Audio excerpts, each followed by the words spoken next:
ভারত এবং পাকিস্তানের মধ্যে বৈরী সম্পর্ক দেশভাগের পর থেকেই, যা এখন পর্যন্ত ঠিক হয়নি। মাঝে মধ্যে দুই দেশ সম্পর্ক উন্নয়নের বার্তা দিলেও শেষ পর্যন্ত তা আর হয়ে ওঠে না। পাক ভারতের এমন বৈরিতার মধ্যেই ভারতের সেনাপ্রধানের কঠোর সমালোচনা করেছে পাকিস্তানের সেনাবাহিনী। জিও টিভির এক সংবাদে এমন তথ্য জানানো হয়। বিস্তারিত মোহাম্মদ সোহাগ বিশ্বাসের রিপোর্টে। পাকিস্তানকে সন্ত্রাসবাদের এপিসেন্টার বলায় ভারতের সেনাপ্রধান জেনারেল উপেন্দ্র দ্বিবেদীর সমালোচনা করেছেন পাকিস্তানের সেনাবাহিনী। প্রতিবেশী দেশের সেনাপ্রধানকে রাজনীতি চর্চা থেকে মুক্ত থাকার আহ্বান জানানো হয়েছে পাকিস্তানের সেনাবাহিনীর পক্ষ থেকে।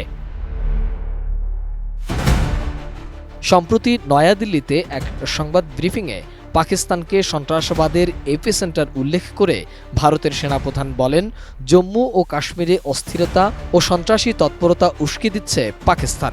তিনি আরও বলেন, গত বছর ওই অঞ্চলে পুলিশ ও সেনাবাহিনীর হাতে যেসব জঙ্গি নিহত হয়েছে তাদের 60%ই পাকিস্তানের নাগরিক।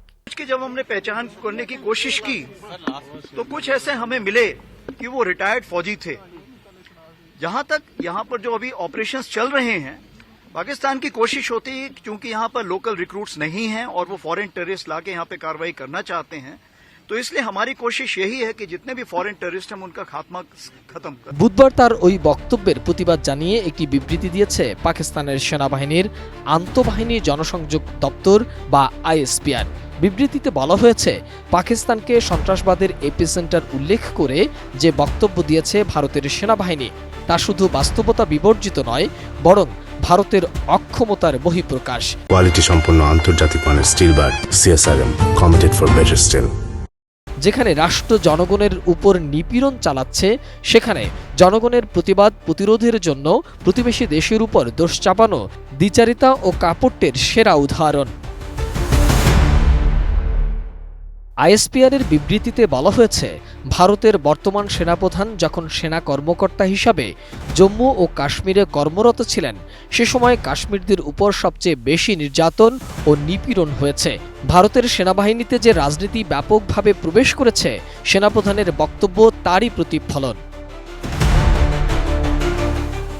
ভারতীয় সেনা ও নিরাপত্তা বাহিনী সন্ত্রাস দমনের নামে নিরস্ত্র কাশ্মীরিদের উপর নিপীড়ন চালাচ্ছে উল্লেখ করে আইএসপিআরের বিবৃতিতে বলা হয়, কাশ্মীরিরা আত্মনিয়ন্ত্রণের অধিকার চায়। জাতিসংঘের নিরাপত্তা পরিষদেও রেজলিউশনের মাধ্যমে এ অধিকারকে স্বীকৃতি দিয়েছে। কাশ্মীরিদের ন্যায্য আন্দোলনকে ধূলিসাৎ করতেই জম্মু কাশ্মীরের অভিযান চালাচ্ছে ভারতীয় সেনাবাহিনী। বিবৃতির শেষ পর্যায়ে বলা হয়েছে, একজন জ্যেষ্ঠ ভারতীয় সামরিক কর্মকর্তা পাকিস্তানের হেফাজতে আছেন, যিনি পাকিস্তানের ভেতরে নিরীহ বেসামরিক নাগরিকদের বিরুদ্ধে সন্ত্রাসী কর্মকাণ্ড পরিচালনা করার সময় হাতে নাতে ধরা পড়েছেন। এই গুরুতর সত্যটি ভারতীয় সেনাপ্রধান জেনারেল সহজেই উপেক্ষা করেছেন বলেও মনে হচ্ছে। জম্মু ও কাশ্মীর এলাকার সীমানা নিয়ে ভারত পাকিস্তানের দীর্ঘদিন ধরে চলা বিবাদের সমাধান তো হচ্ছেই না, বরং জটিলতা বাড়ছে।